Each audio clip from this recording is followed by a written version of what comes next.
Stop right there! Now! He got him! From Baltimore to Los Angeles, and from Texas to Ohio. Over the last year, shocking images of American police brutalizing and killing black people have left the world, and me, in disbelief. It's a homicide! That was cold-blooded murder! And sparked some of the worst civil disorder seen in America in decades. The hostility, the anger in the community, it's still gonna be out there. I don't want to wake up every day feeling like I'm gonna get killed by a police. But they've also galvanized a new generation of young activists demanding an end to police brutality. What do you actually want now? I want my little brother to be able to walk down the street without being stopped and racially profiled. The shooting of an unarmed black teenager in Ferguson, a small town in Missouri, last year lit a fire that's still raging in the hearts of African Americans. Does anybody in this shop call the police when they need help now? Like, you gotta yes sir, no sir them just so they can treat you right. So 1 year on, I've come here to meet the young people who found a new voice. And that was my first experience with tear gas. I want to see how the community's been affected. I think people want to bring down America. How the next generation of cops are being trained. You gonna shoot me? Is that what you're doing? In the back of their mind, they have to have a backup plan to kill everybody in the car. And discover how the system still discriminates against African Americans. The police operate for profit. That can't possibly be anything except a relationship of distrust. In a small town that will never be the same. If you don't like white people and you don't like black people, move out of Ferguson.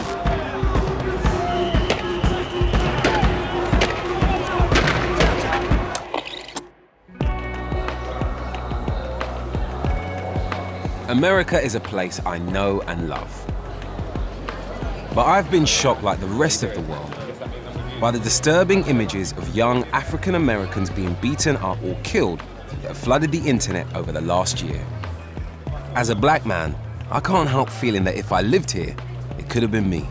I am not dressed for this weather. And the cold, hard facts bear this out. Young black men are 21 times as likely to be killed by police as white men the same age. On first impressions, Ferguson, Missouri, in the heart of America's Bible Belt, looks like the type of sleepy town where not much happens. A fire station, a police station, over 30 churches and lots of flags. But on the main street, there's still plenty of evidence of the unrest that rocked the town following the fatal shooting on August 9th, 2014 of Michael Brown, a black teenager shot by a white cop. 17-year-old school student Clifton Kinney was caught up in the events that would bring Ferguson to worldwide attention. Hey, you must be Reggie. Yeah. How you doing, brother? Nice to meet you. Great, nice to meet you. What are you eating? I'm eating a bacon, egg, and cheese. All right. This is the Ferguson Burger Bar. Okay. Yeah, it's a pretty famous place now. Why is it so famous? It's famous because when all of the restaurants had boarded up the windows in fear of, the protests, in fear of the riots, Mr. Charles Davis, the owner of the Ferguson Burger Bar, he kept his restaurant open. Is this Mr. Charles Davis here? Yes, this is him. Hello, sir. How you doing? You all right? I think we should get out there right now. I want to show you West Florissant. I want to show you Ground Zero. Okay, let's do it. Don't forget your phone. Nice to meet you, sir. Take care. Clifton wants to show me where Brown was shot. Let's take a walk. Okay. It was on this street around noon. 18-year-old Michael Brown was recorded allegedly stealing cigars from a local gas station. We heading this way? We're heading this way. 10 minutes later, Brown and his friend Dorian Johnson are spotted walking down the middle of Canfield Drive by Ferguson police officer Darren Wilson. There's an altercation between the two men. Wilson fires repeatedly. 6 bullets hit Brown in the chest, forehead, and arm. Dorian Johnson, Brown's friend, claimed Michael had his hands up, but according to the official inquiry, no other credible witnesses could verify this. And with no video evidence, we'll never know exactly what happened between the two men. But even the police agree. Michael Brown was unarmed. On August 9th, I drove out here. I parked my car by the Quick Trip and I walked down. And as I began to walk closer down that sidewalk, I was over there, I began to see his body. And at first I stopped, I'm like, holy. Goodbye. Live for Ferguson. They just killed this nigga for no reason. And you can see the blood flowing. His mother is out there crying and screaming. Then you see the police, you saw the dogs. The community is just trying to figure out what's going on, right? The police are already over-aggressive. Kids are crying, trying to figure out, why is Mike laying in the ground? What happened to Mike? Mike Brown was out in the street for about 4 hours? 4 hours. That's 4 hours lying dead on the tarmac, in full view of his family and friends. He was a kid. He was a kid. I'm 18 now. I'm supposed to go to college. He was 18. He was supposed to go to college. And just trying to figure out why. You know, why? Why did you kill him? It isn't long before local news picked up what happened here. A very hostile breaking news situation. There is outrage tonight from those reacting to a Ferguson police officer. Developing story this morning, a local 18-year-old is shot and killed by police in Ferguson. Hours later, upset neighbors flooded the streets of Ferguson. Angry protesters marched to the front door of the Ferguson, Missouri Police Department demanding answers. Everything they doing to us is wrong. Leave us alone. As word of the shooting spreads, more people take to the streets. Armed with placards, Clifton and his friends join the protests. During those early days of protest, I would be a protester by night and a student by day. I would get out of school at 3 p.m., protest all the way up to 5:30 a.m., and we just hit the ground running. We started reaching out to students from different schools, from McClure North, from Hazelwood East, from Hazelwood Central, and we began organizing. You need to get out of the street immediately. You must disperse now. More protests tonight in a St. Louis suburb. This area will be clear. As the days go on, the demos and protests grow in size and scale. So does the police presence. This is the famous Ground Zero. Police line up here, standing against us. And when we hear that siren, that means that tear gas is coming. Violent clashes break out. There are reports of looting, and this is now no longer a local news story. Heavy reinforcements have just arrived at the City Hall. A police car just beyond where I'm speaking now has been set on fire. Burn that motherfucker down. Several of these businesses were looted. And that was my first experience with tear gas and rubber bullets. It was unreal.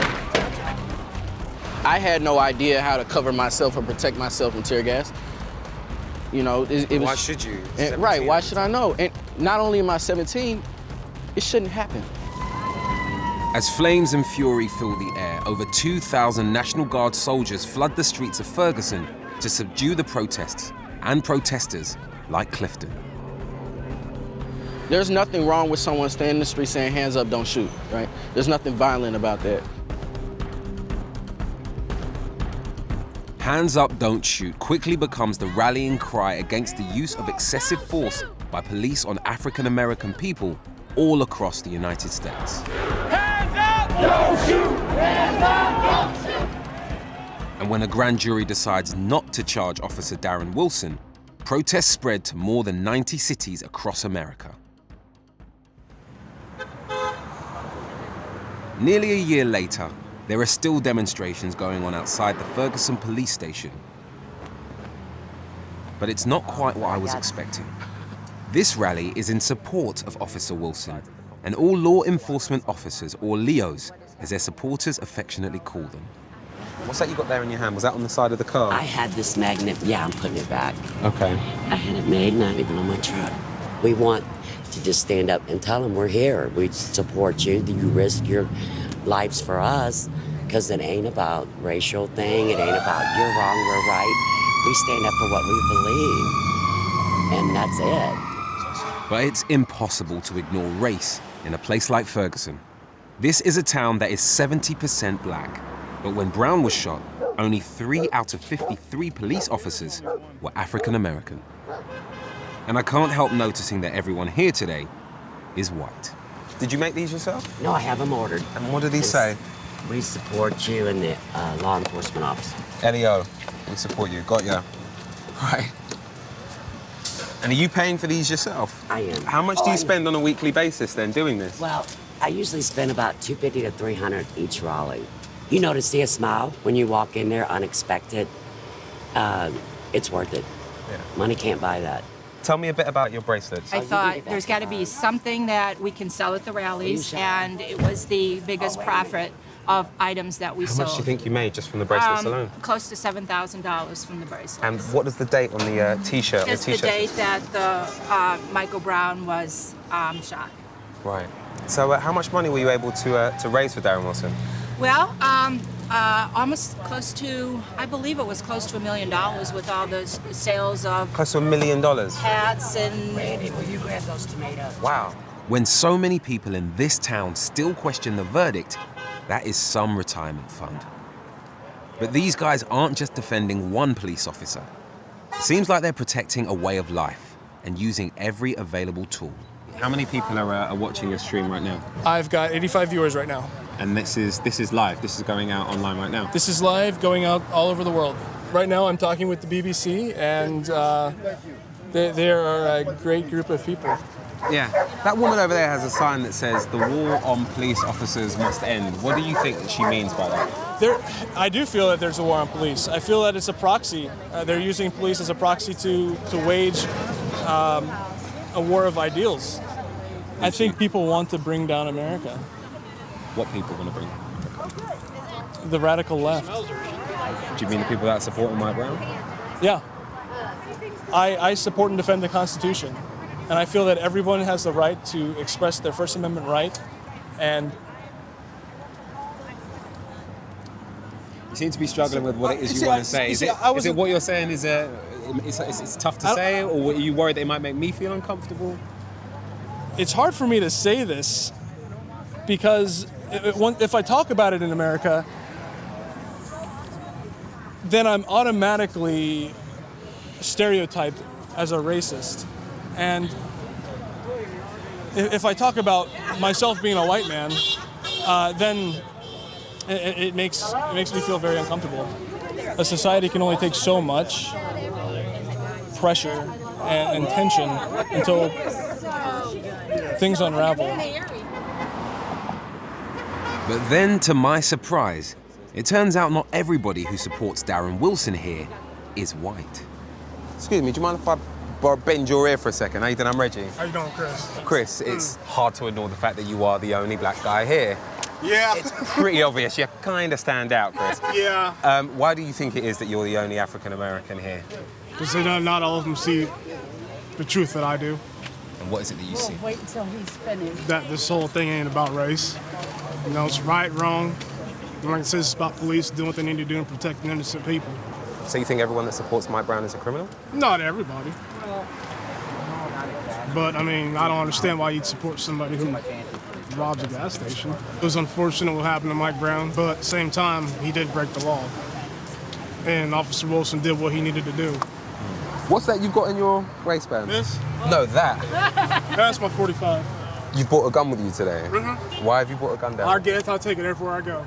A lot of us carry it. Yeah, well, Oh, yeah? A lot of people here are carrying it. How many people would you say here are actually carrying weapons? Just about everybody. And why is that? What is it that you're worried about? Well, when in the past we've had protesters that have been pretty aggressive towards us.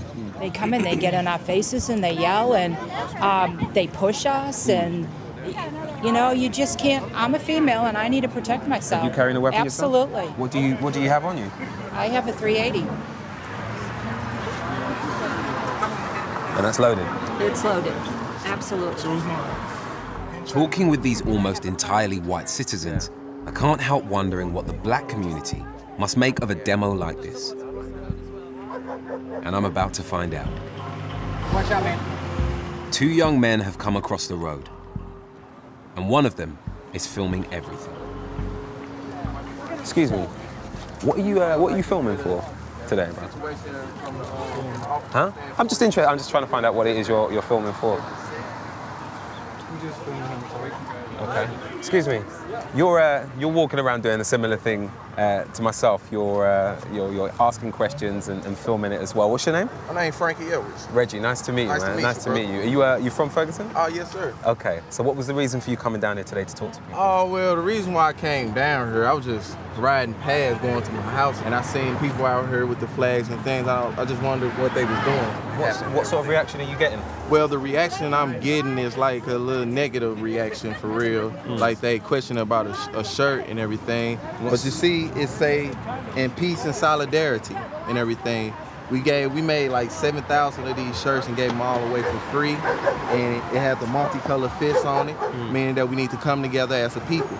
Not just as this race and this race, but as a whole. What do you think that this rally is stirring up within the community here? We all live in the same community, but we're not speaking to each other. We're not waving to each other. It's like it's segregation already in Ferguson. We need change. We need change. Like, I don't want to wake up every day feeling like I'm finna get killed by a police or get killed by somebody in the streets. Like, I don't want that. I got 2 kids, and that's one thing we gotta work on. But realistically, what do you think the chances are of people being able to work together and talk together? Because at the moment, being really honest, this young man has come here, and through him talking to me and people hearing what he's had to say, the conversation has begun. I had a grandfather and an uncle that both died in the line of duty, and I came to support, but also to walk in love. I want truth, justice, and peace. I want police to be respected. I want people to be respected. I mean, white people to be respected and black people. People like him and me, I don't have to hang out with you, but I have to respect you. But we don't have to agree about everything, but we got to work together. Yes, and I said at the city council meeting, if you don't like white people and you don't like black people, move out of Ferguson. Thanks for coming out, showing support for the officers. Keep them in your prayers. Listening to some of these folks talk makes me realize that perhaps things here aren't as black and white as first appeared. One of the most interesting things is that they were all saying the same thing. We need to communicate, we need to talk, we need to reach out, we need to have a dialogue. But in the moment, nobody wanted it because there was this fear that existed the minute they saw him come over. It was even funny when I was talking to the young black guy who was wearing the I Am Darren Wilson bracelet. The minute he saw the 2 of them, he went, oh, here we go, expecting there to be problems. And that's a black man looking at another black man. This is so nuanced and this is so difficult to boil down that to look at it in simple sort of bullet pointed terms is the most negative thing I think you can do, because conversations are needed. This isn't about placards, this is about people. It's a mere 15 minutes drive from Ferguson to downtown St. Louis, the capital city of Missouri. But whilst the center of the city feels racially diverse and at ease with itself, when you head out to the suburbs like Ferguson, you hit neighborhoods that are almost entirely black and poor as well. 1 in 5 households live below the poverty line, and home ownership is almost half that of the white community. I can't help feeling this inequality was as much a reason for the anger and frustration of the protests that exploded here. But amongst the boarded up businesses, at least someone is trying to improve the battered image of Ferguson. Hello. Hello. Hello. How are you? I'm very good, thank you. Hi, I'm Reggie. Hi, Reggie. I'm Dorothy Kaiser. Lovely Welcome to meet to I Love Ferguson. Is this your store? Actually, I'm a volunteer. We're all volunteers at this store. Okay, and how long have you been here? I mean, in fact, how long has this store actually been here? Well, actually, we opened the I Love Ferguson right after the Michael Brown incident. Do you mind showing me around the store, maybe? I'd love to see what you've got in here. I'd be happy to. It started out with a couple of the shirts, and it just sort of took off. Yeah, so there's t-shirts, so all of these items, mugs, hats as well. And there were actually 10,000 of these yard signs. What do you think it was that caused the riots? You know, it's always right, wrong type thing. This happened to be an African-American who was walking in the middle of the street, which he should not have been. There was an officer that came involved, and then the shooting happened. What all took place before that ever happened, only those 2 people will know. I do believe that the policeman has to protect himself in order to protect someone else who is in danger. So if he's not there to protect us, then we have anarchy. So when this all kicked off here in Ferguson, was you angry that this was happening in your town? Yes, I was very unhappy. You know, we have one police killing in the history of Ferguson, you know, and then for one incident, all these people all of a sudden are here from 30 different states within 24 hours. You know, they threw the Molotov cocktails in and burned, literally destroyed the businesses. And what good did it do?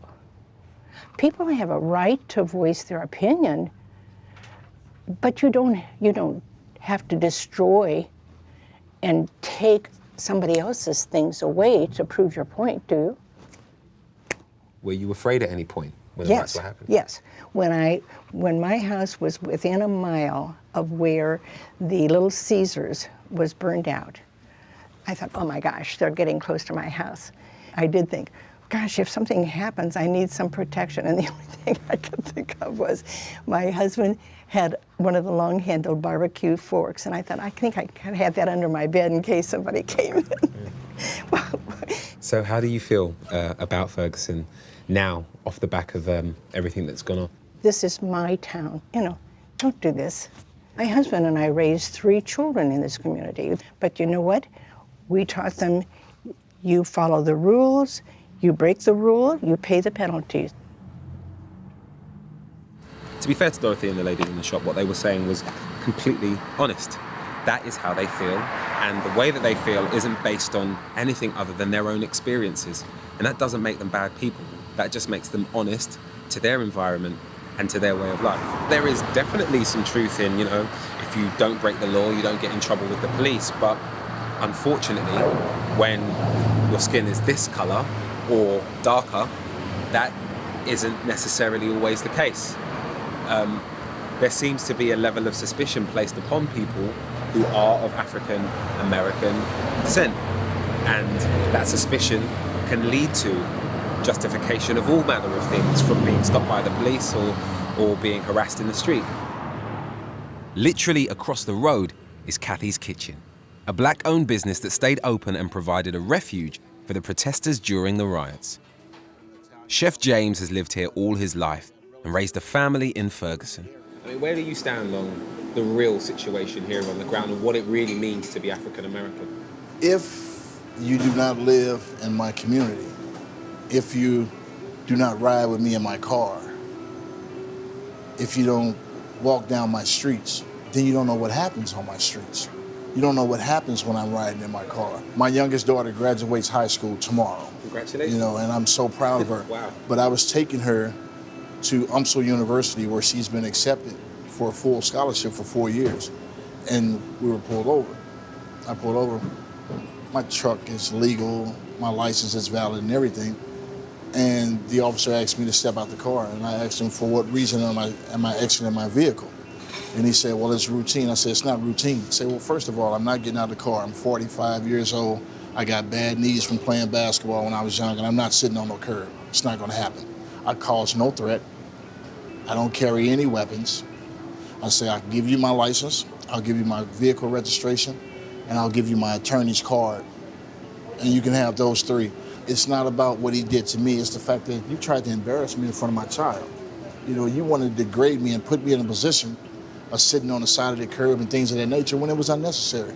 My heart and my prayers go to Mike Brown and his family, and anyone's family who feel that they've been subjected to the similar or same type of situation. When the verdict was given on Darren Wilson and, you know, no criminal charges were raised, how did you react? To me, everything was like a design plan. They already knew before they even started that he was going to be found not guilty. The way history has shown me in cases similar to this, that's the verdict. Do you believe that if another black man is killed by a police officer, things will only get worse? If he's innocent and the excessive force is too much, then yes, it's a powder keg. In the years since Michael Brown's death, there have been a mounting number of incidents involving excessive use of force by police on African Americans. Do not touch me! Do not touch me! A pregnant woman in California thrown to the ground for allegedly resisting arrest. So you go ahead and drag me out of my own car? Get out of the car! And a woman in Texas forcibly removed from her car for failing to indicate while changing lanes. You doing all of this for Get over there! Right, yeah. With these sorts of incidents increasingly being caught on camera, the police officers in each of these cases have been subsequently disciplined or charged. You're under arrest. With the help of social media spreading these shocking images to millions, I can't be alone in seeing a very obvious pattern. The police officers are all white and the victims all black. So when in April this year a young African-American Freddie Gray dies in police custody, Baltimore erupts. Our top story is breaking right now in Baltimore, where rioting has broken out in the street. Once more, the National Guard is called in, and this time, a 6-day curfew is imposed. The rioting inevitably gets the headlines, but the statistics behind them do not. So far this year, 176 black people have died at the hands of American police officers. And 5 of those have been in Missouri alone. In Ferguson, Officer Darren Wilson is still in hiding. But accusations of racial bias and profiling against the police won't go away. So I can't believe my luck when I'm invited to see how they train their next generation of cops. At the moment, I'm just trying to navigate this huge truck of a thing that I'm driving around this parking lot. And I think I've just pulled a massive illegal maneuver in front of a bunch of police officers. So I might not get to see anything. I might end up in a jail cell. Hey. This might be a chance for me to see this story from the other side, experiencing what the police might be up against. Hello. Hi, how are you? Hey, I'm very good, thank Eric you. Osterman, very nice to meet you. Very nice to meet you, and that's a very firm handshake. Thank you. Jesus, wow. Nice to meet you. Are you involved in the training today? Yes, sir. Come on down. We're going to get shot up. Oh, man, The idea okay. is for us to get shot because we're going to be the bad guys, not for them to get shot. Hello. Hello, good morning, guys. With the local force in the national spotlight, it's hard to ignore the nerves in the room. Morning, guys. All right, guys, so let's talk a little bit about what's going to happen for your Simunitions role play day. You guys have had a bunch of role plays, right? Situational stuff. You have to make decisions, act appropriately.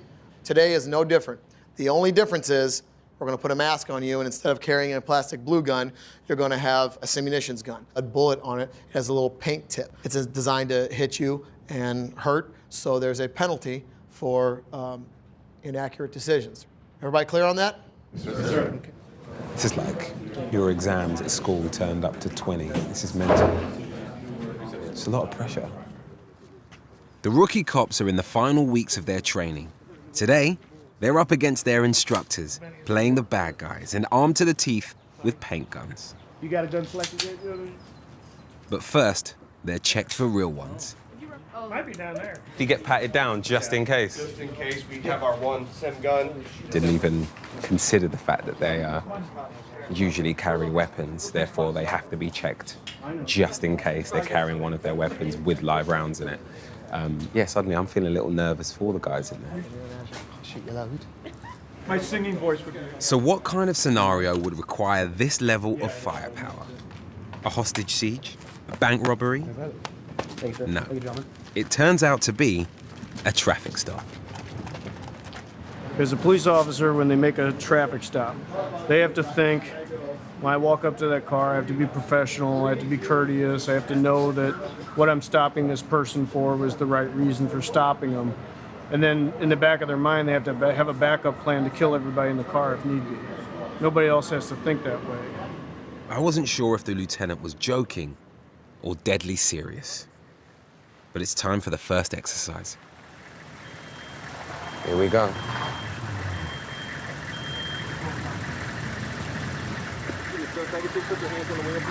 Why are we even being stopped? Why'd you stop us? I'm sorry, I can't hear it because the radio's too loud. Turn down the radio. Oh, you got your hand on your gun? You gonna shoot me?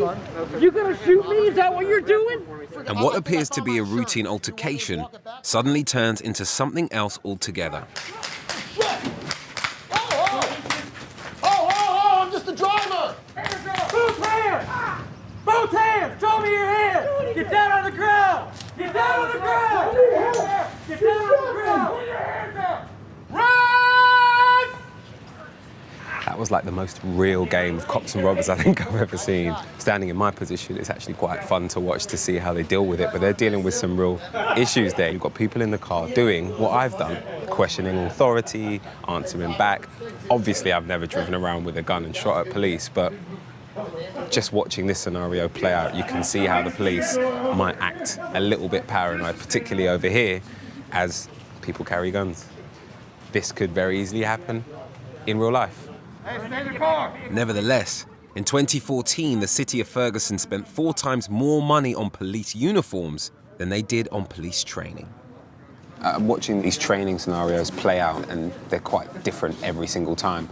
It sort of makes me think about what may or may not have happened with Darren Wilson and with Mike Brown. I mean, how does that compare to what we're seeing today? Well, in anything you do in law enforcement, there could be 20 ways to do this right. Would the outcome have been the same? We don't know. I mean, nobody really knows. Every officer has to find their own way. I have to ask, race is obviously an uncomfortable conversation to have, particularly at this moment in time. One of the accusations that seems to be thrown around a lot is that the police force are endemically racist. I mean, how do you respond to that kind of accusation? Pointing a finger and just saying, police are racist, that's just a lazy argument. There are so many things. Yeah, do we need to change some of the things we do? Sure, and we will.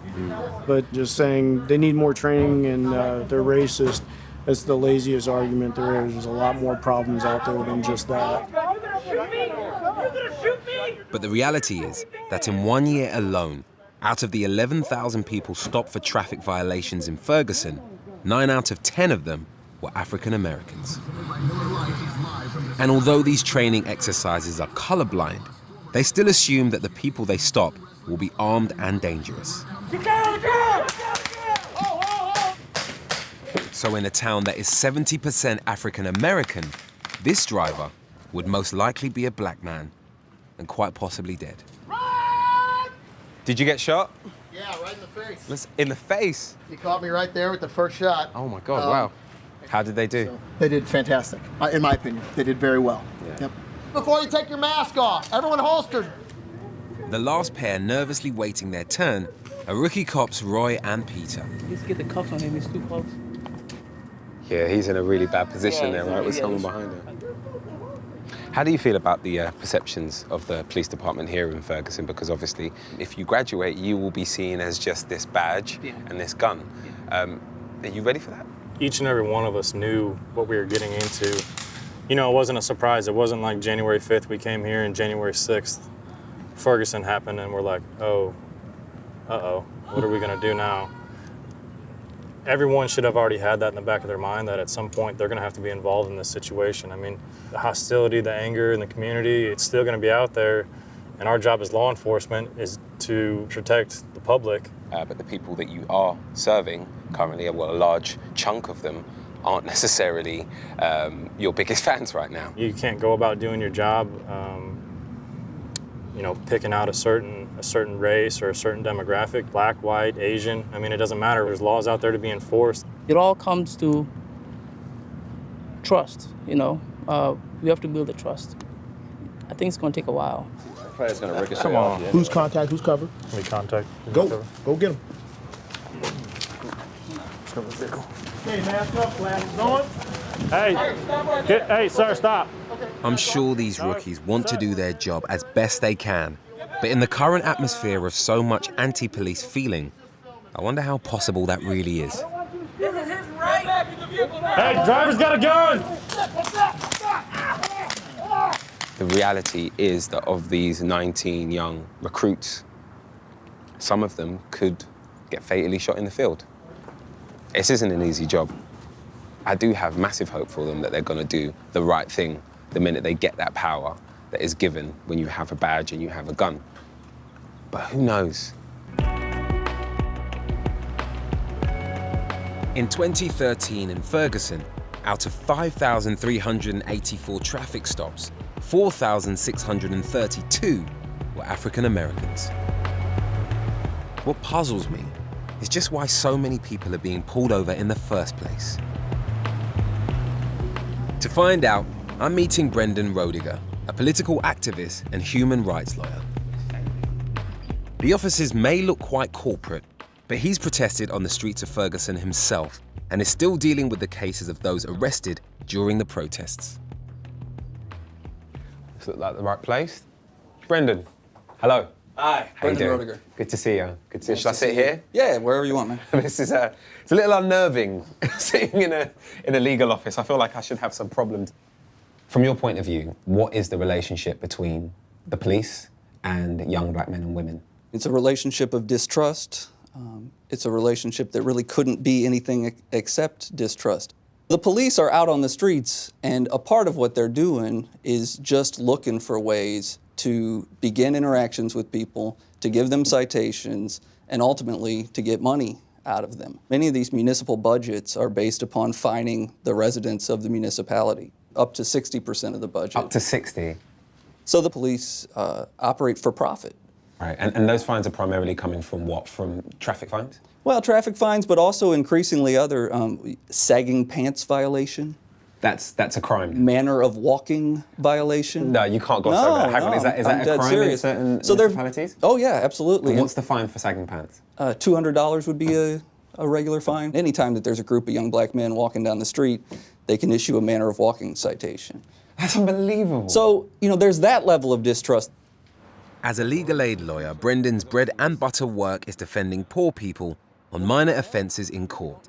I'm going to ride along with him to find out just who these people are and what they're accused of. Do you know what, just walking on the street with you right now is making me think about the pants sagging law, because technically right now, oh yeah, I'm sagging. Oh yeah. So would I have been you'd arrested or fined for that? Oh yeah, absolutely. And then if you missed your court date because you didn't have enough money to make the payment, you go to jail. For this? Yeah. Until you came up with the cash to buy your way out of jail. Wow. Yeah. That's really, That's why I don't sag. Well, luckily I'm from the UK, so sag. Do you think the system has been set up in a certain way to take advantage of African Americans? Well, from the very beginning of this country, it was designed to take advantage of African Americans. So there are just changing ways of doing this. Because we have, in St. Louis County, we have 90 municipalities. 90. And just to break that down for you, that would mean that there's 90 police forces, 90 different Some of them share some of those. So there's, I think currently there are 56 police departments. Wow. Okay, so can you explain to me just how that affects the courts? We talk about there are 90 cities, towns, villages, and 83 or 84 of them, depending on the week, have their own court. And those courts are all part-time. There are no full-time. That means the judge comes out to City Hall or to the police station or to the high school gymnasium or wherever court is held once a month, twice a month. And they have a giant, what we call docket. Oftentimes there'll be 300-400 people on a docket. And these are all different cases that they have to deal with? All different cases, but all minor. No serious cases. High grass, speeding, driving with a suspended license, sagging pants, that sort of stuff. And it's very common to go to a town that is 88, 90% African American. The judge is white, the prosecutor is white, the clerk is white, every police officer in the room is white, and every defendant is black. And so it looks like apartheid South Africa. It sounds like an exaggeration, but the optics, that's what it looks like. So is this the court? It's the middle school just over here on the left? This is the court. And it's in a middle school? Yeah. And the lot looks pretty full. Yeah, hundreds. So who is it you're representing today? So I'm representing a young man who's sort of a classic story. The way this usually works is people start off with a driver's license, they start off with a title in their car, and everything's good, and then they get pulled over, usually for speeding or something minor, and you'll get a fine, and the fine is, let's say, $200. If you don't make the payment, two things happen. You get a warrant, so next time you get pulled over, you're gonna get arrested, and your driver's license gets automatically suspended. So now, it's a week later, and you're driving, and let's say you blow a red light, you go through a red light, you get pulled over, you're in a different town. You're gonna get a ticket for that red light, you're gonna get a ticket for driving while suspended, and you're gonna get taken to jail. And once you bond out of that jail, you're gonna get taken to the jail that initially gave you the warrant. You probably owe $600 to $1,000, and you've got a new court date to make a payment. And the chances are you're not going to have that money. And so it just spirals. I have clients that owe $5,000 to these courts and who spend on the installment plan months in jail. Well, it's almost like it's like a bad joke. Right. And the people at the butt of the joke are poor African Americans. Right, and your girlfriend doesn't have the money and you don't know if you'll ever get out. And if you already suffer from depression, you know, how does that end? I mean, that's where it stops being funny. So will this young man actually be in court today, or is it just you here on his behalf? He will not. Once you have a lawyer, you don't even have to come. And all of the people that are in there on their own right now are people who do not have lawyers. Wow. Yeah. All right, well, pleasure to meet you, and thank you so much for clearing so many things up. Best of luck with the court. Thank you. And sure enough, every single person who turns up over the next 10 minutes is black. You know, so many people have told me that if you commit a crime, you should be punished for it. Well, it would appear that the only people that commit crimes here are black people.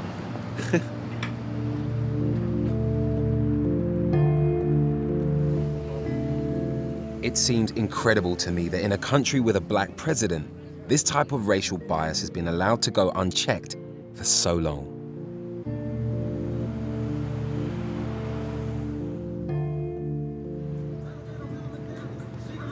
I'm meeting up with 17-year-old activist Clifton again. It's time for a haircut. Let's get in. And a chat with his friends to see whether they think anything has changed. How you doing, man? This is my bro, What's Reggie. up? How you doing? This is my guy, Reggie. How you doing? You all right? Yeah, very good, thank you. Very good. You gonna be looking after me? Yeah. All right. I need help. I'm in desperate need of a trim. So what do you get? Can I keep the level on top? And can you taper the front for me as well? Thank you very much. You know, I wanted to find out how the people on the ground coped with and dealt with the situation off the back of, you know, the death of an unarmed black man. Where do the American police, with their arms, fit into the problem? When race and power collide, you have an issue. You know, and in Baltimore, St. Louis, Staten Island, each city has its own issues with the police. So each situation is different. But I think it's becoming a power problem. Police have to change the way they go about doing things. Does anybody in the shop call the police when they need help now? No. They pull up like you below them.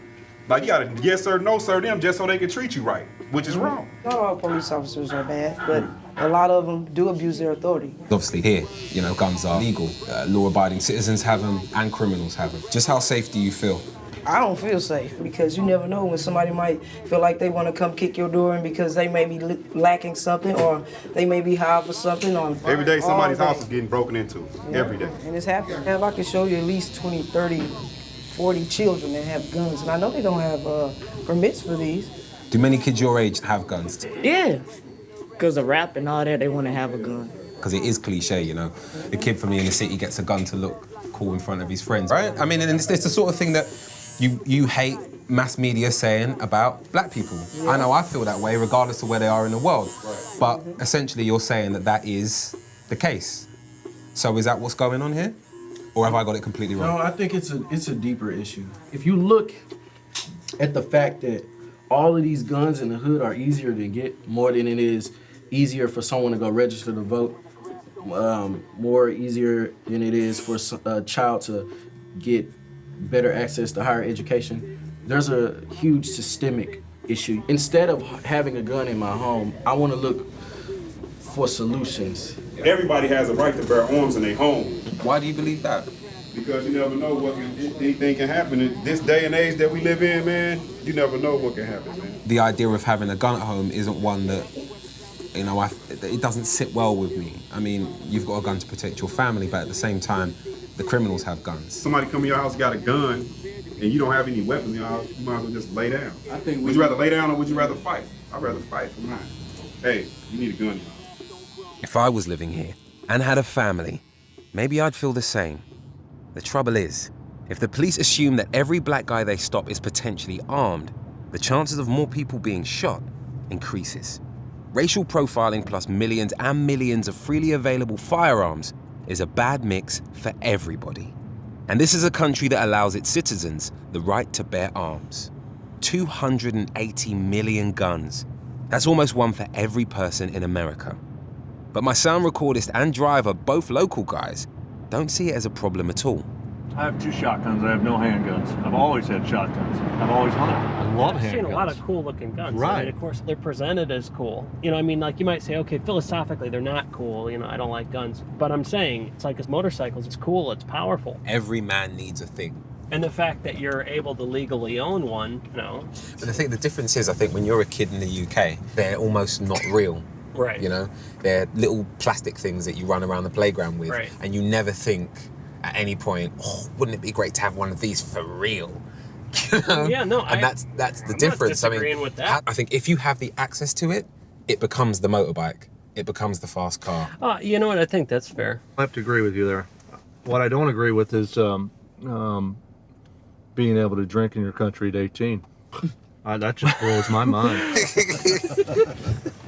Yeah. Ultimate Defense is one of the biggest licensed gun stores in St. Louis.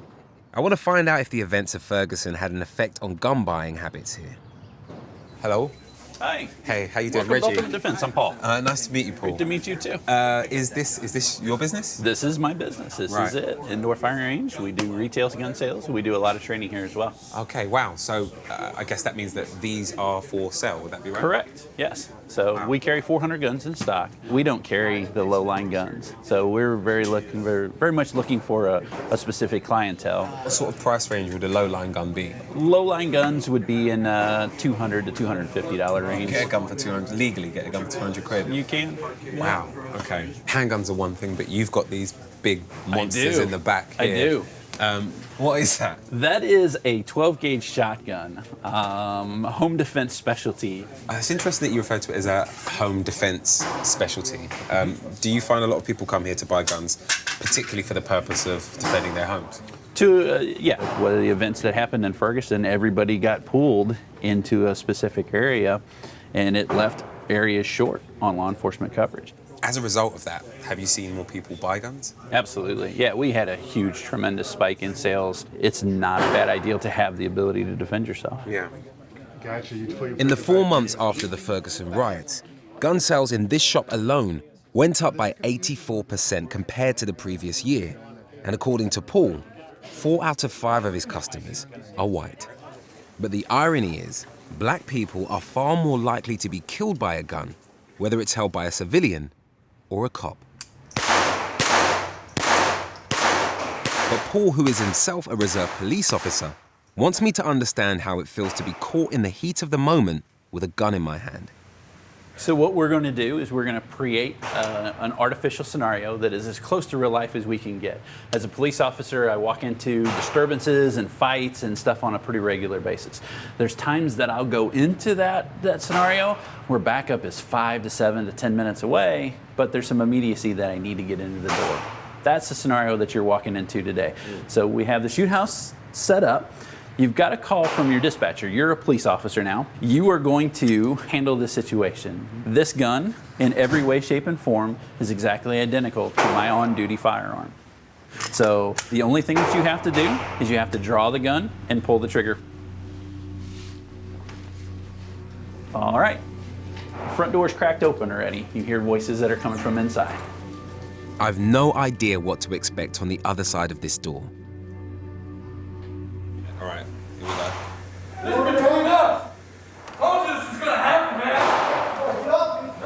Excuse me, gentlemen, can we calm down, please? Can we calm down, please? What are you doing? Who are you? What's happening? I'm an officer of the law. How about we calm down, please, gentlemen? I want you to calm down. Please, everyone calm down. This is my house. You're gonna come in here and tell me to calm down? All right, nobody wants to end up in jail, do they? Get out. So let's just calm down. So just calm down and mind yourself, okay? 5 more seconds. Can we please just calm down? Before I know it, I'm reaching for my gun. I will use it. Yeah. What? I got a weapon too, mother. Oh my gosh. All right, get on the floor. Ceasefire. Ceasefire. Oh, mate. Sorry, bruv. You all right? Good. Okay. Pull out a knife. Where did that come from? Whoa.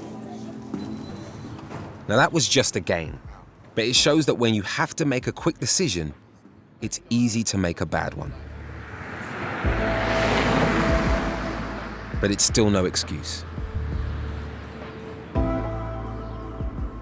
I have a dream that one day this nation will rise up, live out. 50 years ago, black people in America marched for civil rights, justice, and equality.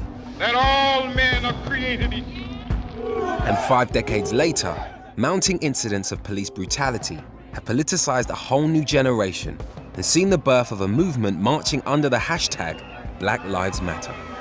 But these young people are not just challenging the way the police treat them, they're also demanding the media changes the way African Americans are portrayed. I want you and Fox News to get out of Baltimore City because you're not here reporting about the boarded up homes and the homeless people under MLK. You're not reporting about the poverty levels up and down North Avenue, but you're here for the black riots. And they're forcing Americans to confront the uncomfortable truth. It's guilty as hell. Racism still runs deep in America. Since Michael Brown's death, there have been some changes in Ferguson. James Brian Fletcher and Wesley Bell were sworn in front of a packed city council chamber. 3 out of the 6 city councilors are now black. There's a new black police chief. I am going to need your help. I am going to ask members of the community to assist me because we cannot do this without you.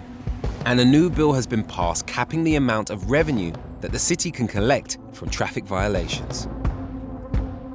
But I can't help wondering if something more fundamental needs to change. It's my last night here in Ferguson. I think I found the right place. And I've come to say goodbye to one of the many young activists who found a voice during this momentous year. I can smell the barbecue already. I've definitely picked a good time to turn up. There he is. Hello, hello. Big Clifton, how you doing? Good, Reggie. It's Clifton's high school graduation party. How are you, man? I'm good, man. Did you put on a shirt especially for me? Oh, And he's soon leaving for university in Washington, D.C. to read African American studies and political science. How you doing? Hello, Taylor. Hook him up with some tunes. Nice to meet you, DJ Taylor. Come show me your room. I want to see what you look like when no one's watching. A year after the death of one Ferguson teenager, another one has seen his life change forever. And you got an interesting stack of books just now. Stride Toward Freedom. See this. By Martin Luther King. How many times have you read this book? 20. Yeah? 20 times since August 9th. Since August 9th? Yeah. You know, they condemn the riots or whatever, but they have to also understand that Martin Luther King said riots are the language of the unheard. I see us as a new breed. We're just continuing the work, but in a different way. You have to realize during those times when people stood up against slavery, people judged them all the time. Called them radicals, said they were doing the wrong thing, told them they were breaking the law. But they changed the law. They made it better for everyone else. And I think it's like, when we're out there saying, hands up, don't shoot, it's not just a saying, it's not just a statement. And we're not asking, when we say stop killing us, we're not asking you. It shouldn't even be demanded, right? That should be a given. And what do you actually want, though? What do I want? I want freedom. I want liberation. I want my little brother to be able to walk down the street without being stopped and racially profiled. That's what I want. I just want freedom. And we're gonna get it.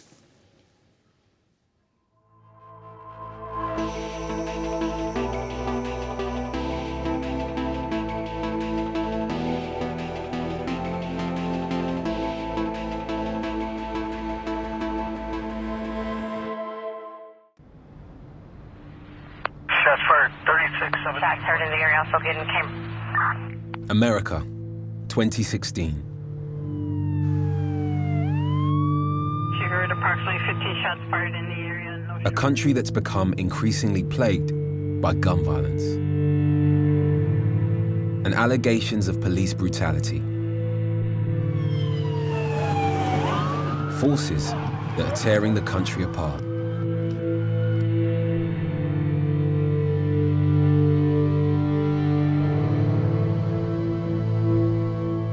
one of the worst afflicted places?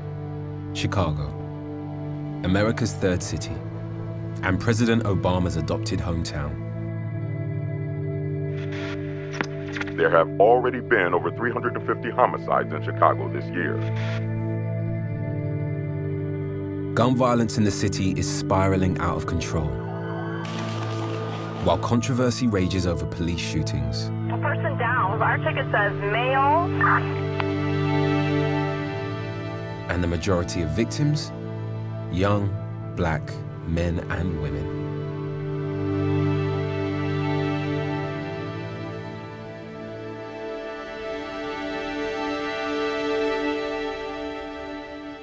As Chicago struggles to cope with the carnage, the question is, who is responsible?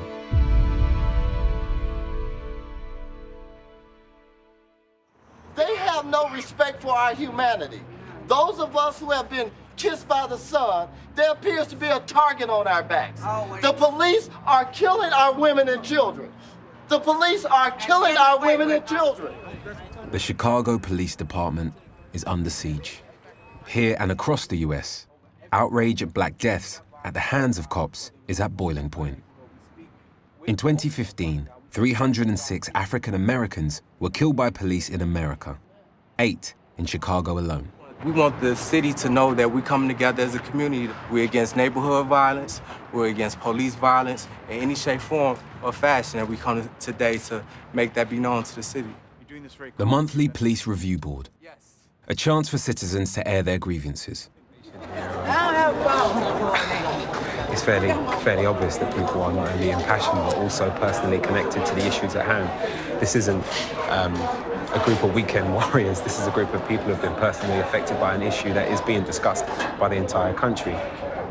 The Chicago police, they do not get to be judge, jury, and executioner of our children. That's right. Let's wrap this up. Hey, look, we got to go on the board meeting because they start at 7:30 on the dot. I definitely want them to hear My son's supposed to be here right now today, but instead, he's laying over at Mount Hope Cemetery. And y'all don't get no fuck because he wasn't there, one of y'all kids. He wasn't no kin to you all, so y'all don't care.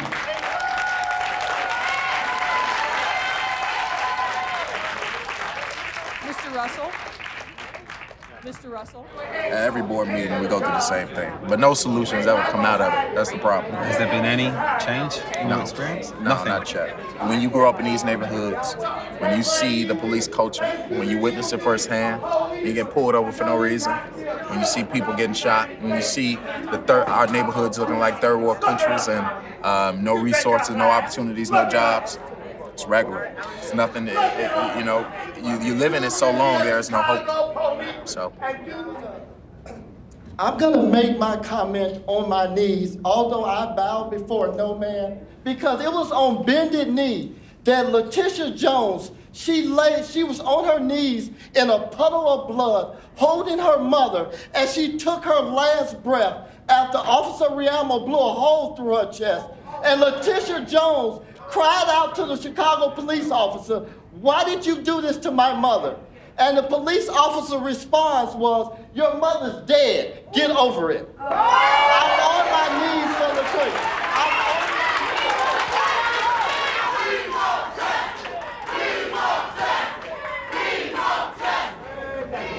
What do we want? Justice! What do we want it now? What do we want? Justice! When do we want it? Now! What do we want? Justice! When do we want it? Now! What do we want? Justice! When do we want it? Now! What do we want? Justice!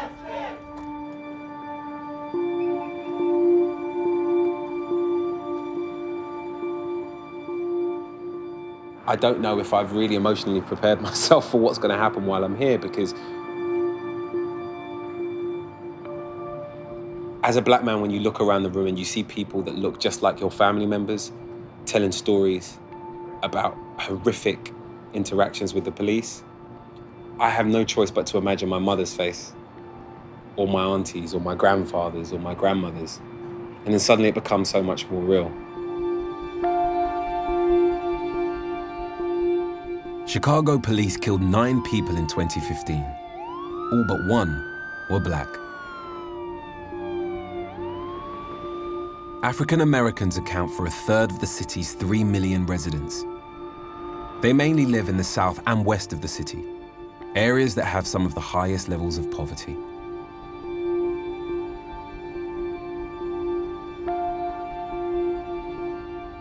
Areas like Gresham, where in 2013, preacher Catherine Brown, a volunteer working to improve relationships with the police, was driving home with her 2 children. How old are your children? 1 year old and 8 years old. Okay. We were getting ready to come into our driveway here at this house. The police and I, we met bumper to bumper. The passenger jumps out of the car and say, "Bitch, move that effing car back," and begin to come over towards me in a rage.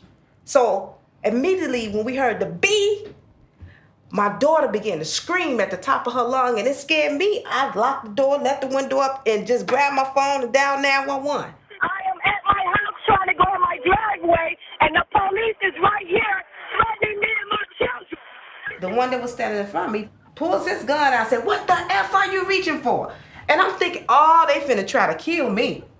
And the only thing I could think of, you better get you and your kids to safety. So I put that car in reverse and I went as fast as I can out of that alley, trying to go on the front to get witnesses. I said, if they kill me, they ain't gonna kill me and my kids in this alley. They gonna kill us in front of everybody. I have my children in the car, and it's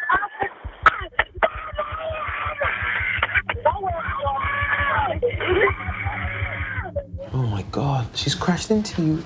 Absolutely. And you know, it's me and my 2 little babies in that car. Yeah, I'm asking for help. Y'all come look.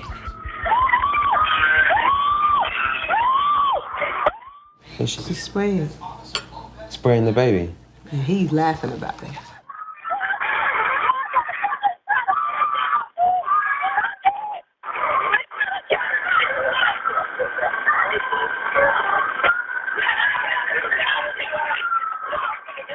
They've just thrown you off the bonnet onto the floor there, right? And they drugged me across the car. It was unbelievable. When you talk to your children about it now, particularly the 8-year-old, what does she say about what happened to you all? She wants to move out of Chicago. She hates Chicago. And she's afraid of the police. Well, the last people that you should be scared of are the police. They're there to protect you. You would think so, especially the type of person I was in the community. I was a volunteer and liaison between the community and the police to bring unity and support. Try to help both sides understand one another and get along. But in that role, I got treated like nothing. Following the incident, Catherine was prosecuted on charges including aggravated battery, assault, and 2 counts of attempted murder. She was found guilty of reckless conduct. All other charges were dropped.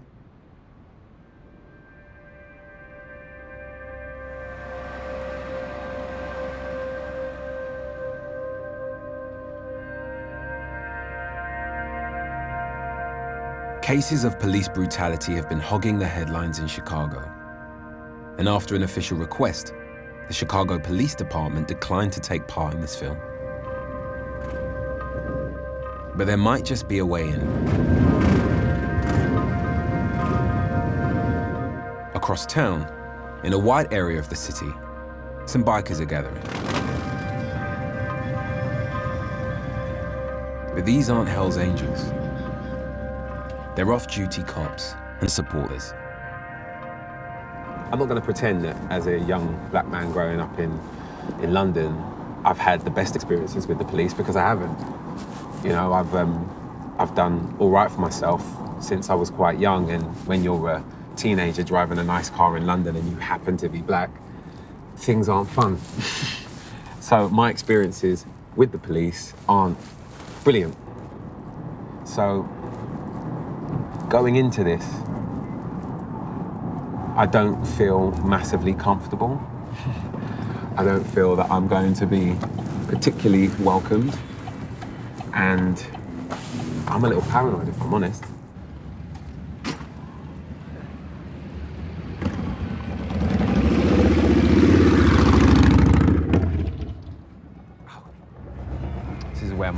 nerves go up to 10 at the moment. Kind of outnumbered. Hello. How you doing? How you doing, sir? You all right? Nice to meet you. This is a pretty impressive set of wheels you got here. Thank you. Well, I'm a Wild Pig, which is a 100% police motorcycle club. Just how safe is it policing a city like Chicago? It depends on the area you're in. I mean, it's got its dangerous areas. I mean, anywhere in any part of the nation, being a police officer is dangerous. You know, we all do the same job. There's bad guys everywhere. You never know who you're pulling over. A lot of people criticize us, especially what's happened with the shootings that have happened here in Chicago, the police-involved shootings. Incredible. Hey, how you doing, man? How you doing? No recording, please. That's okay. Hey, how you doing? Hello? So who's in charge here with you guys? We're a team. Yeah, nice to meet you guys. Hey.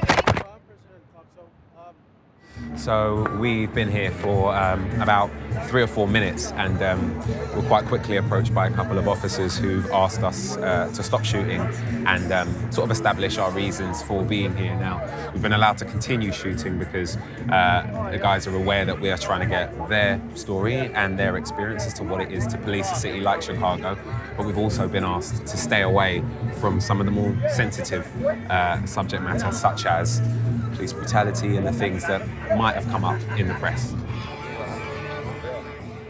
The event is a memorial for cops killed in the line of duty. In the last 10 years, 9 Chicago police officers have been fatally shot. Sandy Wright's father, a cop, was shot and killed while working in Gresham. He was actually just got off of work, and he saw some kids out in front of a store where he used to patrol, and he was talking to one of the gangbangers and telling them to disperse. And 2 kids who were at a funeral that day seeking vengeance on another gangbanger went to shoot the kid next to my dad, but they ended up shooting my dad. So my dad was 6'3", white, and Gresham's all black. So it's so devastating that it rips families apart because it's so tragic. It's not like they were sick. They went to work, and you just expect that they're going to come home. Do you think that the police have been misrepresented by the news and by the media over here? They don't go to work saying, today I think I'm going to shoot somebody. That's the last thing that they want to do. But it's so violent now, and no one's really supporting them. They only show portions of what actually happened. They don't show you that that kid was a career criminal, and eventually they would have died. If not by the police's hands, by their own kind, the gangbangers. So it's not the police. The police are outgunned right now. Prayer is our Father. We hear the news, we see their pictures. Correctional Officer Adam Conrad, Sergeant Jason Goodling, Deputy Sheriff Derek Ear, Trooper Sean E. Cullen, Officer Nathan Taylor, Police Officer Gerald Wright, Chicago PD.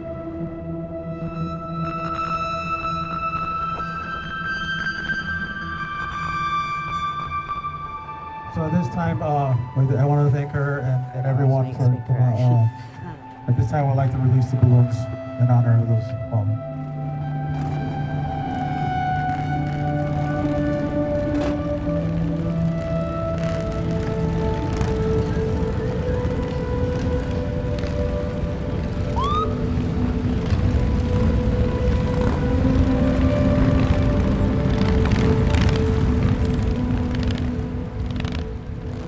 It really does feel as though there are people dying on both sides of this argument, this debate, whatever you want to call it. And I think the problem is that everybody feels like they're the victim of this situation. And I don't think enough people are actually asking, well, what role do we play in the problem? Police brutality in Chicago might be in the spotlight, but there's a much bigger problem when it comes to the overall number of shootings in the city.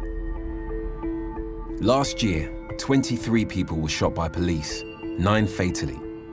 At the same time, there were almost 2,500 black-on-black shootings, of which over 350 were fatal. In Chicago, over the weekend, 8 were killed, 55 were wounded. These are numbers that sound like a war zone, like Afghanistan or Syria. Most of the shootings are in the African American areas of the city. The majority of the victims are young black men. With someone shot on average every 2 hours, the daily news in Chicago is full of stories of gun crime. I'm trying to find a gentleman by the name of Peter. Now, he is a journalist. He goes out searching for the story, and the stories that he's searching for are the stories of gun crime, the stories of violence, and generally the sort of thing that you don't go looking for. Well, he's the sort of journalist who does.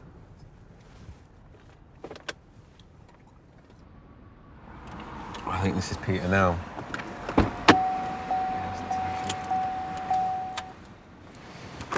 Peter, how's it going? Good, how are you? Very good, thank you, very good. So what's your night looking like then? Do you know what you're about to get yourself into at any time? Or? No, so we're just gonna listen to scanners and see what happens. Cell phones, you know, Twitter, find out a lot of stuff on Twitter. All right, so you're basically using things that just anybody can get their hands on? Yeah, it's just a little handheld radio. Okay. So what channels are you plugged into here? Is it police channels? Yeah, there's fire too, we can listen to that. Is that legal? Yeah. You're allowed to It doesn't transmit, it's over public airwaves. So what we do is, like, we listen for shootings, and it's plain English. They don't speak in 10 codes like they do on, like, TV too much. Okay. So they'll say, like, you know, we got to call if a person shot, a person with a gun, or a gang disturbance, or whatever it is, and we just kind of listen for what's going on, and if something happens, we go to it. Well, I guess I'm rolling with you tonight. Should we make a move? Yeah, let's go.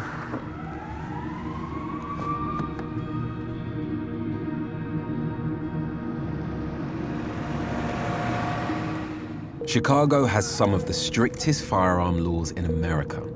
There are no gun shops in the city, and yet, in 2015, police seized over 6,000 illegal guns, smuggled in from neighboring states. Shots fired, shots fired. Squad, get an ambulance over here, squad. So I've been with you for all the 2 minutes and there's already shots fired. Yeah. You have fire rolling over there. We've got numerous calls with fire rolling. What does fire rolling mean? It means 29, what's that? It means they're sending paramedics. So that's police getting to where they got to go to, but... Are we going to the same place as that car? Yeah. 06 Charlie, how many people do you have? How many GSWs do you have over there? She's saying, how many GSWs do you have over there? One person shot right now, but... Because the first calls were saying people shot. There's people shot in the alley. Right. Can't tell if there's more coming up behind them. And there's been shots fired calls there all night. So... There's a lot of officers. There is.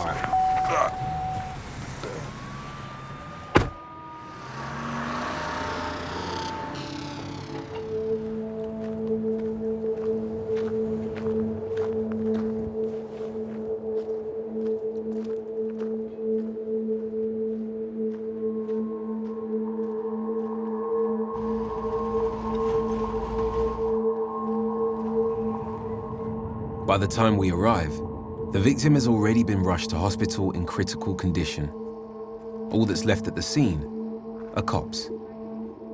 And they're not talking. There's no way of knowing what actually went down here.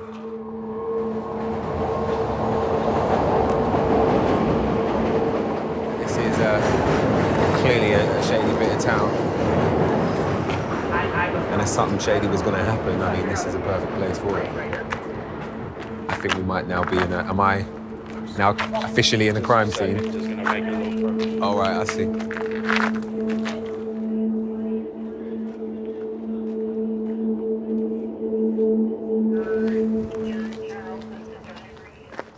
So it looks like a lot of the officers have started to leave. So all they have right now is that this kid got shot. Man, they're just like that. They're all gone. Yeah. I mean, Yeah, no exactly. one's here. We're the Right. last ones here, and it's been Right. 5 minutes. Right. It's still really fresh. Like, I don't think they have the kid's DOB yet. So, I don't know. Would you expect there to be some sort of retaliation tonight? It doesn't always happen that quick. Sometimes it does, but it's not regular. It's not something you can bank on. You can, I mean, you can probably bank on retaliation, but not necessarily tonight. Guys have long memories. Yeah.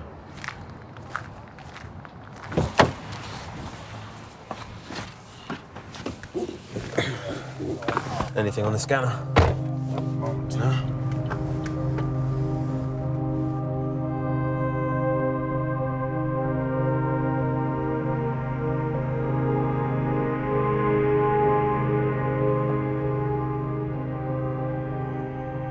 Approximately 15 shots fired in the area.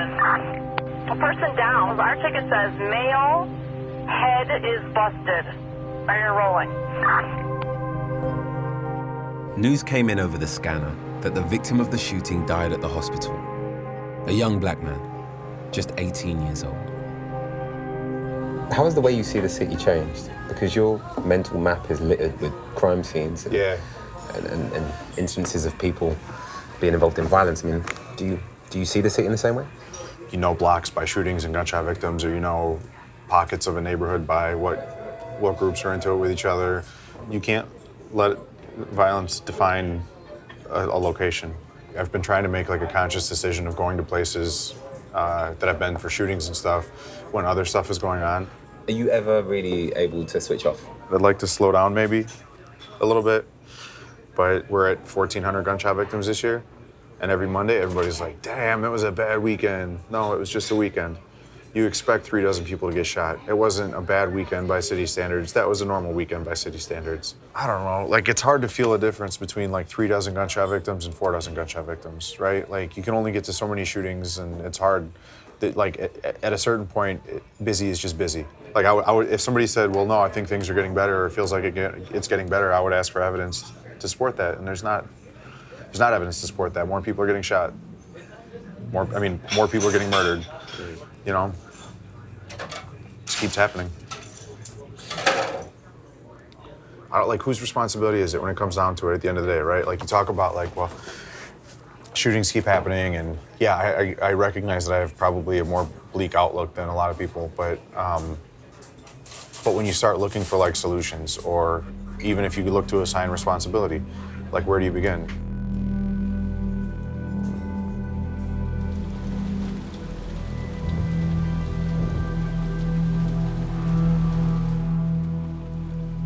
So it is the 25th of May, and according to this website, there's been 54 homicides this month. And the month isn't even over yet. There's still 6 days left of May, and 54 people have been killed. But the slightly scarier stat here is that this month, on the 25th of May, in 25 days, 252 people have been shot and wounded. 54 killed. That, I mean, the numbers are so unreal, it doesn't feel real, and it's quite hard to have a natural reaction to that because it just doesn't compute for me.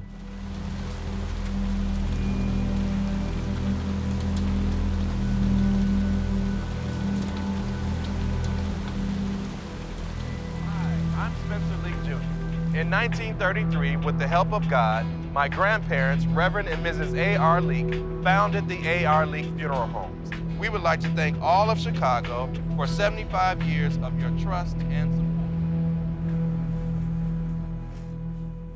Behind every statistic, every killing, is a story. And many of them end here.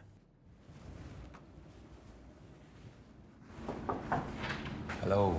Hi, how are you? I'm very good, thank you. Reggie, nice to meet you. Hi, Reggie. I'm close off. Nidra. Nice Lovely to meet you, Nidra. I didn't know what to expect on the other side of this door, and these are bodies that are waiting to be dressed, casketed, and cosmetized. Okay. So they've already been embalmed. I didn't think that I would see this many bodies. And I don't imagine that all of these bodies are victims of gunshots, but I'm sure a few of them are. Yes. How many gunshot wounds are you seeing come through your door? Every other day, I would have somebody in here from the medical examiner who's been shot.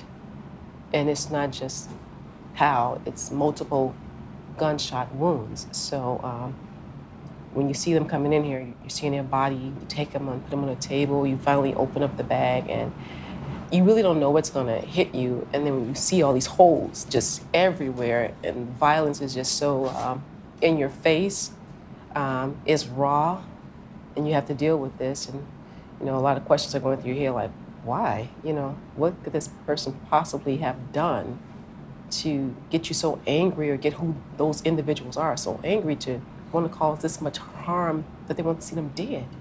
And I have a 3-year-old. I do have a 3-year-old boy. And my concern is I don't want to see him wind up on this table, and it's me opening this bag up, and here's my son to some violence. And it may not have been for him being in a gang. He just could have been on the wrong side of town, and they decided, you know what, let's just take our frustrations out on him. Death is a strange thing to somebody of my age, because I'm in my early 30s now, as more and more my friends are losing their grandparents or losing their parents. And to be here and to be surrounded by death, and to be surrounded by stats and numbers that sort of talk about people dying, it's just that. It's stats and conversation until you actually see a body.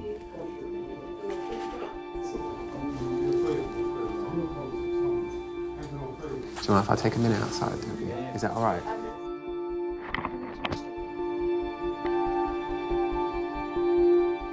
Most of those killed in Chicago are under the age of 30. Parents in the south side of the city live with the fear that their children might not live to see adulthood. 20-year-old activist Jamal Green, one of the protesters at the Police Review Board, is performing at a community peace event. But we must get to a point where we are getting them to commit to change. His girlfriend Yanni and young son Jamal Jr. are in the crowd.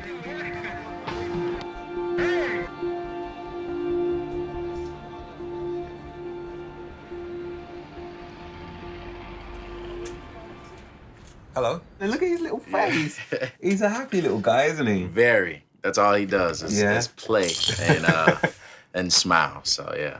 So, I know you want to talk, man, but wait on your turn. Just how important is it then to get it right in terms of raising little shouty over here? Very important. One thing that we see is we lack male leaders in the communities. And so it's been a blessing to have a boy that I can raise up that can, you know, hopefully have his family of his own and take back his community and take back his family, you know, at one point. So for you, what was it like when you knew that you were having a boy? Obviously you're excited to begin with, but what about the realities of that growing up here? We're still trying to run away from here. It's like, you know, you can't send them to the park. You can't go to the park in certain neighborhoods. You can't, you know, it's certain things. You're limited in this city about what you can do with your kids, and it's sad. I always vowed to raise my kids outside of the city. And I vowed that because I said, look, if I can survive Chicago, I want to give my kids and my family a better life. You have to survive. You got to survive. And that's the case with everybody, you know, with the drug dealers, the gangbangers, with everybody. Everybody's trying to survive. They're trying to survive through the systemic conditions. But then they're a menace to society, and we're trying to survive not being killed, you know? And everybody in Chicago is in survival mode. They're worried about their household, and every dollar you make is a dollar that I don't make. So in order for me to make that dollar back, I have to kill you to ensure that I have that profit. And he talked about, you know, conditions, and it's because of the conditions. You know, the mayor just shut down 50 schools on the south side, but they just did a grant to build a new school somewhere up north. I just read in the newspaper a couple days ago. But they said we didn't have any money for schools. And then it goes to the question of whose schools? Right. Because we keep saying Chicago, but there are two different Chicagos. You know, there's our Chicago, and then there's the Chicago that people see when they go on tour, when they're here as a tourist. You know, there are just certain neighborhoods that we just don't touch and we don't go into. And the same neighborhoods that we don't touch are the only neighborhoods that the city actually puts money into and puts growth into. They have someone who can go and put stores in their neighborhoods and give their kids jobs. We don't have that, which is why a lot of these parents are letting their kids go out and sell drugs because that's the only way they can keep their lights on. Shots fired on the block. She's a lifeless body at location.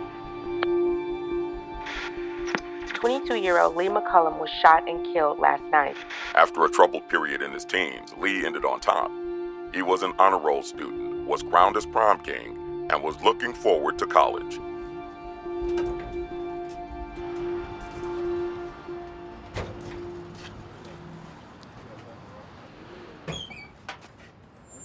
An average week at the Leak's funeral home will see the staff bury 2 or 3 gunshot victims.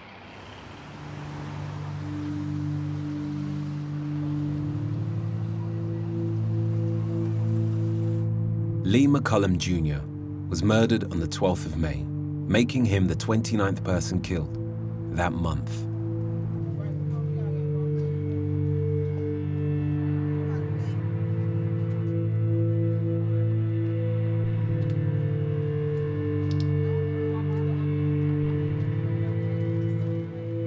Lee had been found in his mother's car with multiple gunshot wounds to the head.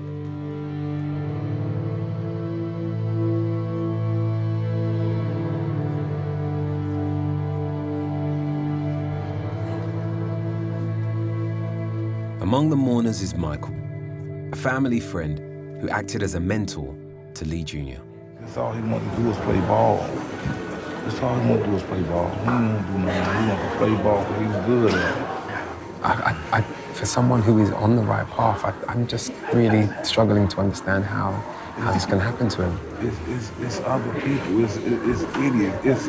It's people that have a lack of education, a lack of respect for human lives. It's a lack of fathers. It's a lack of men standing up and being men to their child. Most of their uncles and fathers in prison. And I'm being real honest with you, man. Until we as black men stand up and be men to our wives, our girlfriends, our baby mamas, you know, our nieces and nephews, till they start seeing what a real man is, they gonna do what they gotta do. Why have the family come in white? The respect. Just the respect that you know that he was an angel. Son, as you leave this world, you will be missed. No matter where you go, I want you to know your father loves you. If I could, I would give my life in order to have yours back. I just wish whoever did this, I'm gonna pray for you in a different type of way.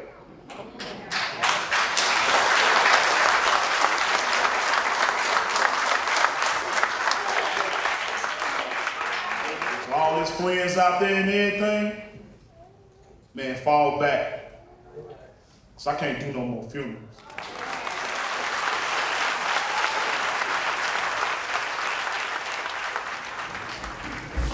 I thought it was gonna be easy for me to say what I wanna say, so just bear with me. That don't supposed to be. That don't supposed to be. Ain't nowhere in the world that's supposed to be. I've been out here in these streets all my life, shooting, gang banging. I got 21 years invested in prison. I've been left for dead, thrown in garbage cans. That don't supposed to be. That's supposed to be me. This don't make you no man. This don't make you no G. This don't make you tough. These make you tough. Be a man. Be a man. Be a man.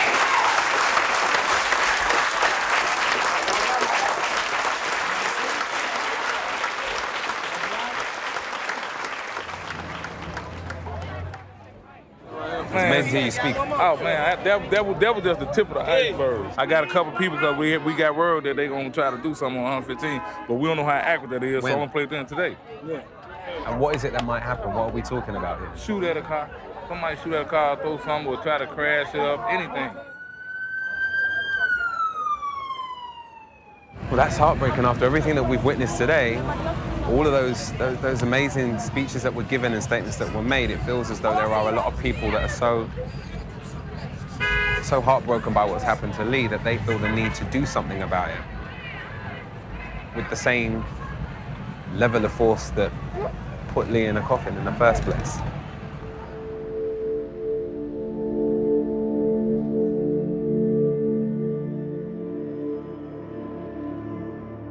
Two weeks after Lee's murder, there have been no retaliation attacks, but no arrests have been made either. Lee was the 221st person fatally shot in Chicago in 2016. He was the 154th African-American killed.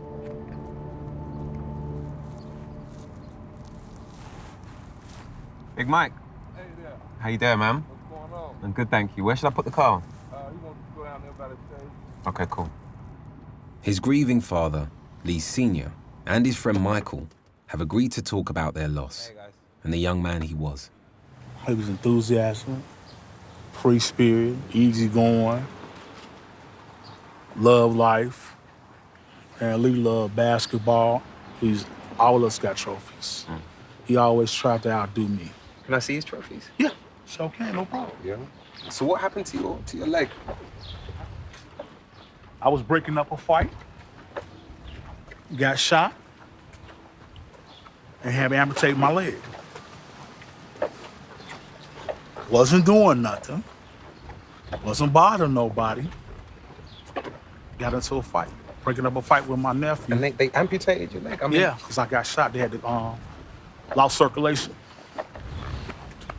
I also got shot in the head in 2008, picking my son up from a Halloween party. Right here.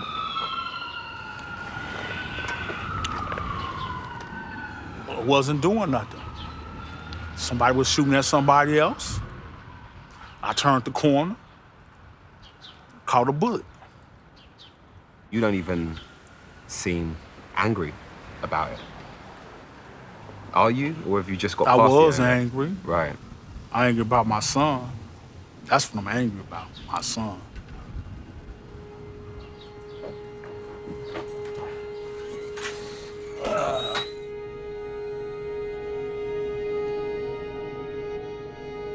Now, this the one, basketball, yeah, but I went cross country because I told him he could do it.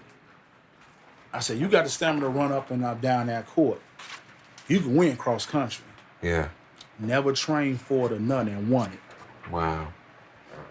So with him being so naturally gifted at sports, do you think that could have been a part of his future? Yeah. Yeah. Yes.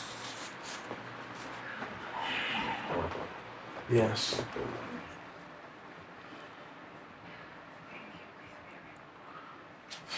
He gone. And none of them dreams can be fulfilled. I got a little grandbaby I gotta take care of.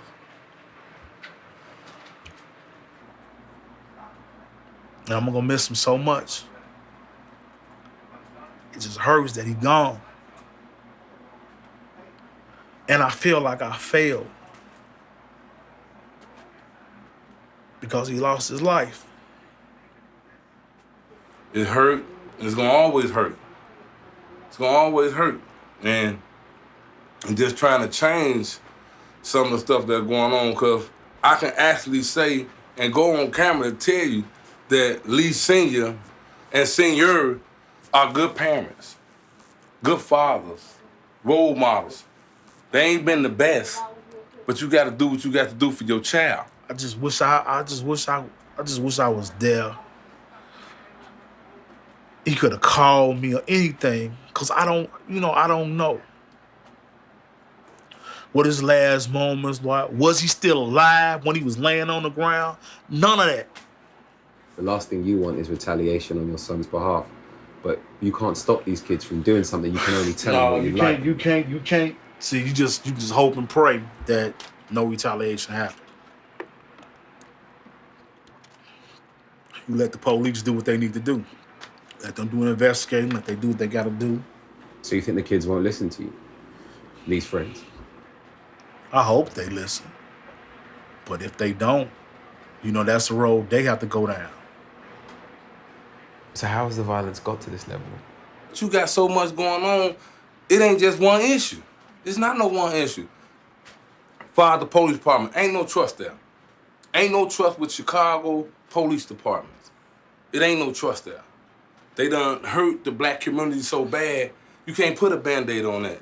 What's wrong with the system, do you think, Mike? It's broke. It always been broke. You can't fix something that's broke. You got to replace it. It's over with it. It's broke. Ain't nothing you can do. People don't want to hear this, but it's the truth. Well, ain't no more colleges. Ain't no more money. Ain't no more money for nothing. I don't know who got the money, who took the money, but ain't no more money for nothing. You can look around. People ain't got money. People depend on the government to help them out. But if the government hurting you and making you do certain things, then you got to go by what you get from them because you asking them for help. So this the law of the land of the other man. We just pawns. We just pawns. Can't do nothing about that. And you talking about the system broke. Been broke.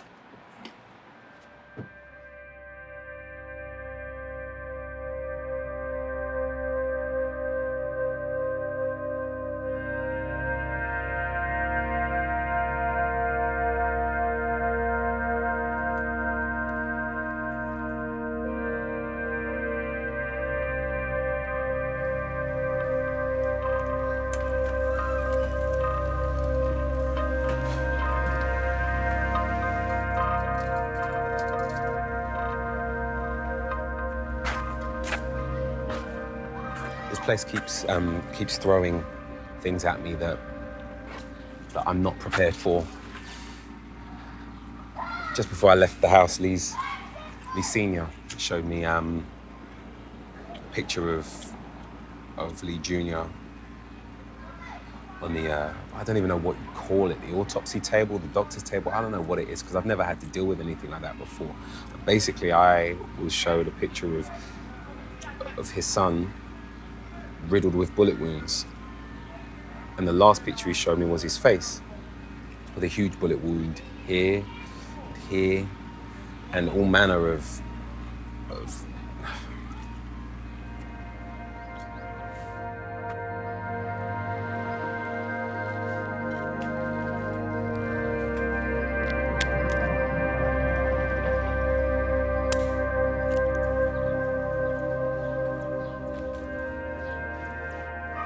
How do you protect that kid? If you live here and that's your boy riding around on some girl's pink girly bicycle, how do you ensure that that kid stays safe? You can do as much as you want to, or as much as you are physically able. But if this is your block, if this is your street, no matter how much you instill in that child, you still have to let them go to school. They still have to, at some point, be outside of your watchful eye. Just because of where you live, that might be the reason why your child doesn't live to see adulthood. It's because you let them go to the shop on their own. Or even worse, one of their friends is involved in something they shouldn't be, or someone they go to class with is involved in something criminal. And by association, they either end up shot or worse.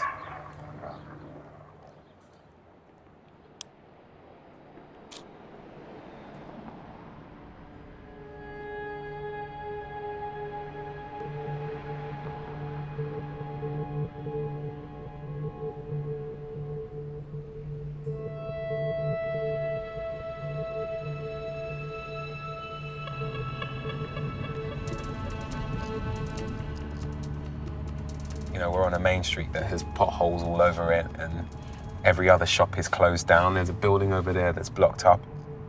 This is a place that is sending signals to kids that no one cares about this area. And I guess it sends the signal that no one really cares about you. So what does that lead to? If you're a child and you're continuously being told by everything you're surrounded by that you don't matter,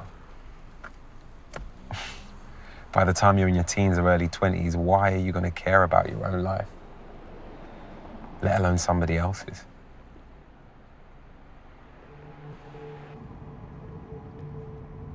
What hope is there for Chicago? In a city plagued by police brutality and the chaos of black-on-black violence, who'll speak up for the next generation?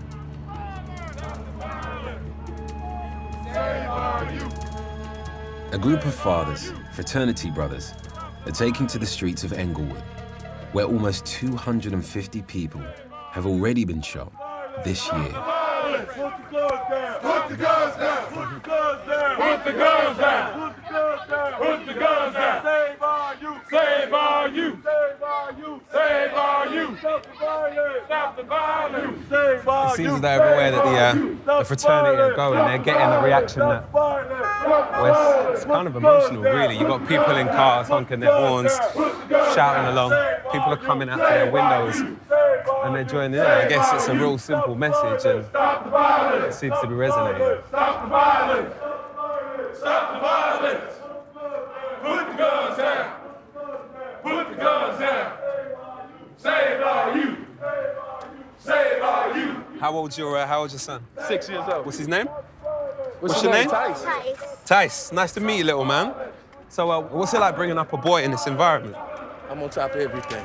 Yeah. You know, I keep him involved with sports activities to raise him to be a man. Well, he's only 6 years old. He's only 6 years old. Him being on a march like this sends what kind of message to him, do you think? Oh, it's gonna stick with him for the rest of his life. Yeah? This message here.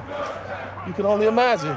You know, things that you experienced at 6 years old, you still remember. Right.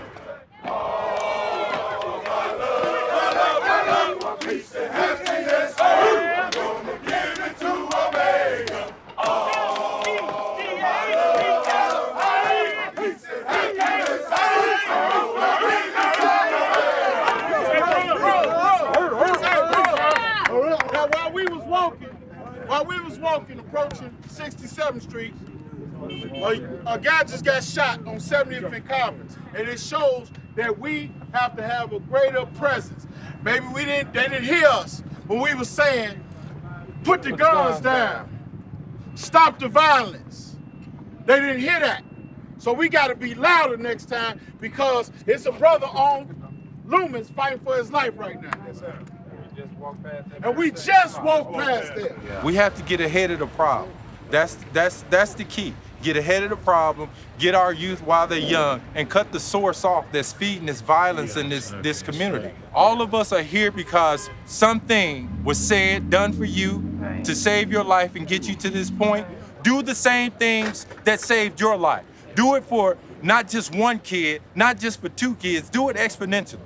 And if each and every last one of us standing out here today do those things for more than just one kid, more than just your kid, more than just your kid. Do it for my, well, I don't have any kids, you know, I'm sorry. It's all right. The protest is in honor of Mike, who lost his daughter Tiara to the gun violence. 23 years old, an innocent young woman killed by a stray bullet. I was at a funeral. The kid that was in the casket had been shot. What was his by name? black and black violence, Lee. Lee McCullum. Yeah, that's correct. You want to know something? That was the boyfriend of my daughter that was killed. Wow. Yes. Yes. He was shot and killed 3 weeks after her. After she passed. People think it's not their problem until that problem knocks on your door. See, I work law enforcement, deputy sheriff. I risk my life every day for the citizens in this city, in this county, in this everywhere. I risk my life daily. And I did everything that I thought was right and possible to raise my daughter, to give her a chance, to shield her from the violence, thinking, oh, my daughter, she went to college, she's got a life together. She doesn't have to worry about the violence that's happening in here, but it still touched my door.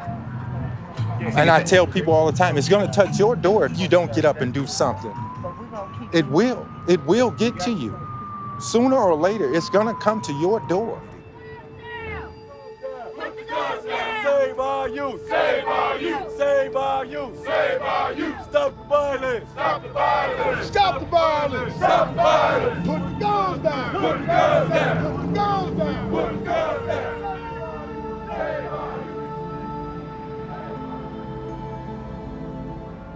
Tierra and Lee Jr. were two young, connected lives lost out of hundreds on the streets of Chicago.